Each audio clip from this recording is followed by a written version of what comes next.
नमस्कार।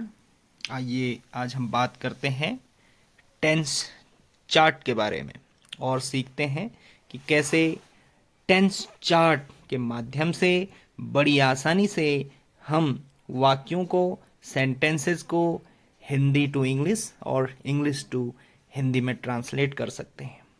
तो सबसे पहले ये जानना ज़रूरी है कि टेंस मुख्यतया 3 होते हैं। जैसे टेंस में देखिए प्रेजेंट टेंस, पास्ट टेंस और फ्यूचर टेंस। प्रेजेंट में वर्तमान समय की बात होती है, पास्ट में भूतकाल यानी बीते हुए समय की बात होती है, और फ्यूचर टेंस में यानी कि भविष्य भविष्य जो टेंस है उसमें भविष्य से संबंधित बातें होती हैं। तो जो टेंस है, इन तीनों ही टेंसेज के 4 पार्ट हैं। देखिए तीनों ही टेंसेज के 4 पार्ट, इंडेफिनिट, कॉन्टिन्यूअस, परफेक्ट और परफेक्ट कॉन्टिन्यूअस। कहने का मतलब यह है कि present indefinite, present continuous, present perfect, present perfect continuous tense. वैसे ही पास्ट के past indefinite, past continuous, past perfect, past perfect continuous tense. वैसे ही future indefinite, future continuous, future perfect continuous tense. तो 3 टेंस हैं, प्रेजेंट, पास्ट और future. उनके 4 भाग हैं, इंडेफिनिट, कॉन्टिन्यूअस, परफेक्ट और परफेक्ट कॉन्टिन्यूअस। तो ये जानना बहुत जरूरी है। आइए अब जानते हैं कि हिंदी में क्या पहचान होती है इन टेंसेस की, कैसे पहचाने कि कौन सा टेंस है। तो देखिए बड़ा आसान तरीका है और बड़ी आसानी से आप समझ जाएंगे। जो ये टेंस हैं इनको मैंने 4 पार्ट्स में विभाजित कर रखा है। सबसे पहले हम देखते हैं इंडेफिनिट टेंसेस जो हैं उनकी क्या पहचान है। तो प्रेजेंट इंडेफिनिट टेंस की क्या पहचान है कि ता है, ती है, ते है, ता हूं आदि शब्द जो हैं वाक्य के, सेंटेंस के लास्ट में आते हैं। लेकिन पास्ट में ता था, ती थी, ते थे, या, ई, ए ये शब्द आ रहे हैं। और फ्यूचर में गा, गे, गी से जो है सेंटेंस खत्म होता है। तो प्रेजेंट में ता है, ती है, तो लास्ट में है। पास्ट में था, थी, थे और या, ई, ए ता के साथ, ती के साथ। और फ्यूचर में गा, गे, गी का प्रयोग हो रहा है। कॉन्टिन्यूस में देखिए आप क्या पहचान है कि सेंटेंसेस के लास्ट में रहा है, प्रेजेंट कॉन्टिन्यूस के पीछे आ रहा है, देखिए रहा है, रही है, रहे हैं। पास्ट में आ रहा है रहा था, रही थी, रहे थे। और फ्यूचर में आता है रहा होगा, रही होगी, रहे होंगे। यानी कि कोई काम कंटिन्यू चलता हुआ जो है दिखाई दे रहा है। ये प्रेजेंट में काम निरंतर चल रहा है, पास्ट में निरंतर काम चल रहा था और फ्यूचर में निरंतर काम चल रहा होगा। तो यहां रहा है, रही है, रहा था, रही थी और रहा होगा, रही होगी। अब देखिए परफेक्ट जो टेंस है, कोई भी परफेक्ट टेंस है जैसे प्रेजेंट, पास्ट, फ्यूचर का, तो प्रेजेंट परफेक्ट टेंस में देखिए चुका है, चुकी है, चुके हैं, चुका हूं आदि शब्द ई है, या है, ई है। और पास्ट परफेक्ट में चुका था, चुकी थी, चुके थे। फ्यूचर में चुका होगा, चुकी होगी, चुके होंगे, ई होगा है। तो इस तरह से जो है आ जा रहा है। तो यहाँ चुका, चुका, चुका जो है यहाँ पर है आना है, यहाँ था आना है, यहाँ गागेगी आना है। बड़ा सिंपल ये जो है समझना है। और परफेक्ट कॉन्टिन्यूअस टेंस और कॉन्टिन्यूअस टेंस और परफेक्ट कॉन्टिन्यूअस टेंस की हिंदी में जो पहचान है वो सेम है। देखिए रहा है, रही है प्रेजेंट परफेक्ट कॉन्टिन्यूअस में, रहा था, रही थी पास्ट परफेक्ट कॉन्टिन्यूअस में, और रहा होगा, रही होगी फ्यूचर परफेक्ट कॉन्टिन्यूअस टेंस में आता है। लेकिन इन तीनों में क्या अंतर है, कॉन्टिन्यूअस टेंस से परफेक्ट कॉन्टिन्यूअस टेंस किस प्रकार से भिन्न है। तो इसमें टाइम से पहले सिंस और फॉर का प्रयोग किया जाता है तीनों ही टेंसेज में परफेक्ट कॉन्टिन्यूअस के। जैसे सुबह से बारिश हो रही है, it has been raining since morning. मैं सन 2020 से पिथौरागढ़ में रह रहा था। I had been living in Pithoragarh since 2020। मैं 2 घंटे से पढ़ रहा हूँगा। I shall have been reading for 2 hours। तो सिंस और फॉर का प्रयोग कहाँ पर किया जाता है, कैसे किया जाता है, मैंने इसे टेंसेस के अंदर अच्छी तरह से जो है बता रखा है कि इन दोनों जो है प्रीपोजिशंस का प्रयोग हम कैसे करते हैं। आप एक बार वो जरूर देख लीजिए। तो ये थी इसकी हिंदी में पहचान। आइए अब बात करते हैं कि वो कौन से रूल्स हैं जिनकी सहायता से हम हिंदी सेंटेंसेस को इंग्लिश में आसानी से ट्रांसलेट कर सकते हैं। तो सबसे पहले बात करते हैं प्रेजेंट इंडेफिनिट टेंस के बारे में। तो जो अफर्मेटिव सेंटेंस है उसका जो रूल है, इसमें अगर सब्जेक्ट सिंगुलर है तो वर्ब की फर्स्ट फॉर्म के साथ एस या ईएस का प्रयोग किया जाता है और लास्ट में ऑब्जेक्ट आता है। अगर सब्जेक्ट प्लूरल है तो केवल वर्ब की फर्स्ट फॉर्म का प्रयोग किया जाएगा। और निगेटिव सेंटेंस में सब्जेक्ट्स के साथ डू नॉट और डज नॉट का प्रयोग किया जाता है, वर्ब की फर्स्ट फॉर्म लगाई जाती है। अब डू प्लूरल सब्जेक्ट्स के साथ प्रयोग में लाया जाता है और डज हम सिंगुलर सब्जेक्ट के साथ में प्रयोग में लाते हैं। लेकिन जब निगेटिव सेंटेंसेस में कभी नहीं की बात की जाती है, कभी नहीं आ जाता है, तो वहां पर नेवर का प्रयोग किया जाता है। और निगेटिव बनाते समय नेवर के साथ डू और डज का प्रयोग नहीं किया जाता। उसके लिए ये रूल प्रयुक्त किया जाता है। सब्जेक्ट के साथ नेवर और वर्ब की फर्स्ट फॉर्म में एस या यस और लास्ट में ऑब्जेक्ट का प्रयोग किया जाता है। यानी कि ठीक अफर्मेटिव सेंटेंस की तरह ही इस निगेटिव सेंटेंस को बनाया जाता है जिसमें नेवर का प्रयोग किया जाता है। अब बात करते हैं पास्ट इंडेफिनिट टेंस की। ये बड़ा सरल है। इसमें जो अफर्मेटिव का रूल है, देखिए, सब्जेक्ट के साथ वर्ब की सेकंड फॉर्म आ जाती है और लास्ट में ऑब्जेक्ट। कहने का मतलब सिंगुलर प्लूरल कोई भी सब्जेक्ट हो उसके साथ हम वर्ब की सेकंड फॉर्म का ही प्रयोग करेंगे। और जो इसमें निगेटिव सेंटेंस है उसमें देखिए डिड नॉट का प्रयोग किया जाएगा। कोई भी सब्जेक्ट हो डिड नॉट का प्रयोग करेंगे। जब डिड का प्रयोग होता है तो वर्ब की फर्स्ट फॉर्म का प्रयोग किया जाता है।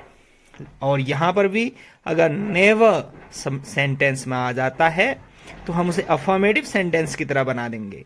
यहां पर नेवर के साथ डिड का प्रयोग नहीं किया जाएगा, तो ये हो जाएगा सब्जेक्ट के साथ नेवर और वर्ब की फिर सेकंड फॉर्म का प्रयोग किया जाएगा।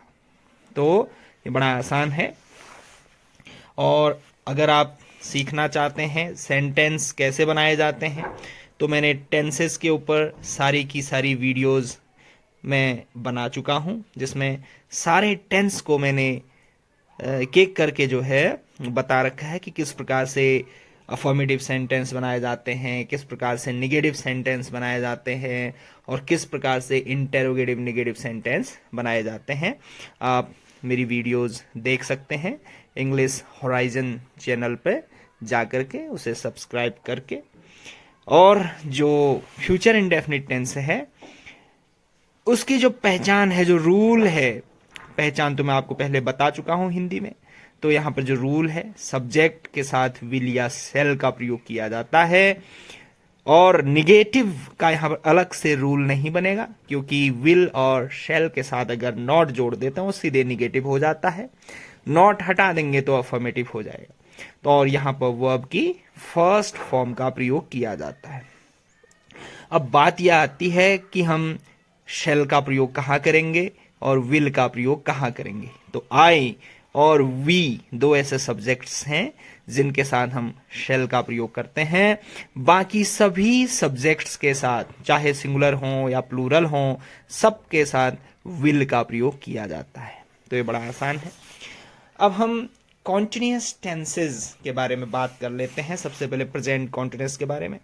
सब्जेक्ट्स के साथ इज एम आर का प्रयोग किया जाएगा। सब्जेक्ट सिंगुलर होगा तो इज, प्लूरल होगा तो आर, सब्जेक्ट अगर आई है तो उसके साथ एम का प्रयोग किया जाएगा, और कॉन्टिन्यूअस टेंस में वर्ब की आईएनजी फॉर्म का प्रयोग किया जाता है और लास्ट में ऑब्जेक्ट लगाते हैं। वैसे ही पास्ट कॉन्टिन्यूअस टेंस है, वहां पर भी आप देख सकते हैं कि सब्जेक्ट के साथ वॉज और वर का प्रयोग किया जाता है। Singular subject he see it के साथ वॉज का प्रयोग किया जाता है। प्लूरल सब्जेक्ट यू वी दे के साथ व का प्रयोग किया जाता है, और आई के साथ ध्यान रहे वज का ही प्रयोग किया जाता है, और यहाँ पर भी वर्ब की आईएनजी फॉर्म आती है। और फ्यूचर कॉन्टिन्यूअस में देखिए क्या होता है, सब्जेक्ट्स के साथ विल और शेल का प्रयोग किया जाएगा। निगेटिव है तो हेल्पिंग वर्ब के बाद नॉट, फिर बी और वर्ब की आईएनजी फॉर्म लगेगी, और लास्ट में ऑब्जेक्ट। तो आप देख सकते हैं कि सभी कॉन्टिन्यूअस टेंसेस में इज एम आर, जैसे फर्स्ट में कॉन्टिन्यूअस में है, यहाँ वॉज वर है, यहाँ विल बी शेल बी है, तो उसके साथ उन हेल्पिंग वर्ब के साथ हम देख रहे हैं कि वर्ब की आईएनजी फॉर्म का प्रयोग किया जा रहा है। अब बात करते हैं परफेक्ट टेंसेस की। तो परफेक्ट टेंसेस की हिंदी में मैं पहचान बता चुका हूं। यहां पर एक चीज कॉमन है कि वर्ब की थर्ड फॉर्म का प्रयोग किया जाता है तीनों ही टेंसेस में। प्रेजेंट परफेक्ट टेंस में हेल्पिंग वर्ब सब्जेक्ट के साथ हैज या हैव आ जाती है, और वर्ब की थर्ड फॉर्म, और लास्ट में ऑब्जेक्ट का प्रयोग किया जाता है। हैज सिंगुलर सब्जेक्ट्स के साथ और हैव प्लूरल सब्जेक्ट के साथ प्रयोग में लाए जाते हैं, और आई के साथ भी हैव का ही प्रयोग किया जाता है। यहाँ पर जितने भी सब्जेक्ट्स हैं सबके साथ हैड का प्रयोग किया जाएगा। निगेटिव है तो नॉट हैड के बाद लगा देंगे, और वर्ब की थर्ड फॉर्म का प्रयोग किया जाता है, और लास्ट में ऑब्जेक्ट। लेकिन ये जो टेंस है पास्ट परफेक्ट टेंस, इसमें दो सेंटेंस साथ साथ चलते हैं, दो वाक्य जो है साथ साथ चलते हैं। ऐसे अधिकतर इसमें जो हैं सेंटेंसेस आते हैं। तो उसके बाद अगर सेंटेंस सपोज ये आया हो कि मेरे घर पहुंचने से पहले सीता गीत गा चुकी थी, तो उसकी इंग्लिश पहले सीता हैड संग a song before I reached home, यानी कि पहला जो सेंटेंस है वो पास्ट परफेक्ट में बनेगा, और बिफोर के बाद का जो सेंटेंस है वो पास्ट इंडेफिनिट में बनेगा। तो यहां पर मैंने इसको समझा भी रखा है, इस प्रकार से लिखा हुआ है। पहला सेंटेंस बिफोर के पहले पास्ट परफेक्ट में और बाद में पास्ट इंडेफिनिट टेंस में बनाया जाएगा। कभी कभी यहां पर टाइम का भी प्रयोग किया जाता है, जैसे शाम तक राजू घर पहुंच चुका था, तो जो तक है उसके लिए जो इंग्लिश है टाइम के लिए वो टिल का प्रयोग किया जाता है। Raju had reached home till the evening. तो आप समझ गए होंगे। वैसे ही फ्यूचर परफेक्ट टेंस में सब्जेक्ट के साथ विल हैव और शैल हैव का प्रयोग किया जाता है। विल हैव, शैल हैव, और वर्ब की थर्ड फॉर्म प्रयोग में लाई जाती है। यहां पर भी अधिकतर क्या होता है कि दो दो सेंटेंस एक साथ एक वाक्य में जो है चल रहे होते हैं। तो उस सिचुएशन में जो जैसे कोई एक सेंटेंस में एग्जाम्पल के लिए आपके सामने बोलता हूं कि मीरा के पत्र लिखने से पहले राम एक गीत गा चुका होगा। तो अगर पहले आया है तो जो काम पहले हो रहा है उसे फ्यूचर परफेक्ट में हम बनाएंगे। Ram will have sung a song before Sita writes a letter. पहला जो सेंटेंस बनेगा वो फ्यूचर परफेक्ट टेंस में, और बिफोर के बाद जो सेंटेंस बनेगा वो प्रेजेंट इंडेफिनिट टेंस में बन जाएगा। तो आपको अगर पूरी जानकारी इसकी लेनी है तो आप इंग्लिश होराइजन मेरा चैनल सब्सक्राइब कीजिएगा, वहाँ पर जा कर के आप देखिएगा, आपको फुल डिटेल में ये सेंटेंस किस प्रकार से बनाए जाते हैं आपको जानकारी मिल जाएगी। यहां पर टाइम के लिए बाय का प्रयोग किया जाता है, जिसका अर्थ है तक। जैसे कि वह अगले साल तक यहां पहुंच चुका होगा, तो ये बन जाएगा he will have reached here by the next year. तो तक के लिए यहां पर बाय, और पास्ट परफेक्ट टेंस में तक के लिए टिल का प्रयोग किया जाता है। अब हम बात करते हैं परफेक्ट कॉन्टिन्यूअस टेंसेस के बारे में। परफेक्ट कॉन्टिन्यूअस टेंसेस की जो हिंदी में पहचान है वो तो सेम कॉन्टिन्यूअस टेंसेस की तरह ही है, लेकिन यहां पर जो इंग्लिश में जो रूल है, सब्जेक्ट के साथ हैज, हैव, नेगेटिव है तो नॉट, फिर बीन का प्रयोग किया जाएगा, हैज बीन, हैव बीन, और वर्ब की आईएनजी फॉर्म, फिर ऑब्जेक्ट, और टाइम से पहले सिंस और फॉर का प्रयोग किया जाएगा। जैसे मैं सन 2005 से पिथौरागढ़ में रह रहा हूं, तो ये बन जाएगा I have been living in Pithoragarh since 2005।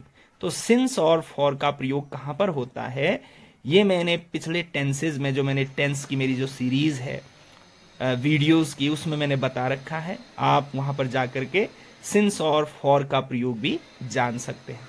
वैसे ही पास्ट परफेक्ट कॉन्टिन्यूअस टेंस में हैज, हैव के बदले हैड लग जाता है, बाकी सब same, had, not, been, verb की ING form, since, for plus time. और फ्यूचर परफेक्ट कॉन्टिन्यूअस टेंस में विल हैव बीन और शैल हैव बीन का प्रयोग किया जाएगा, वर्ब की ING form, object, since, for, और लास्ट में टाइम का प्रयोग किया जाता है। तो आप देख सकते हैं, तो बहुत ही आसानी से हम टेंस चार्ट के माध्यम से इंग्लिश से हिंदी और हिंदी से इंग्लिश में सेंटेंसेस को ट्रांसलेट कर सकते हैं, और टेंस चार्ट की मदद से बहुत आसानी से हम जो है टेंस सीख सकते हैं। तो आपको ये वीडियो पसंद आई हो तो लाइक, शेयर और सब्सक्राइब जरूर कीजिएगा। Thanks for watching.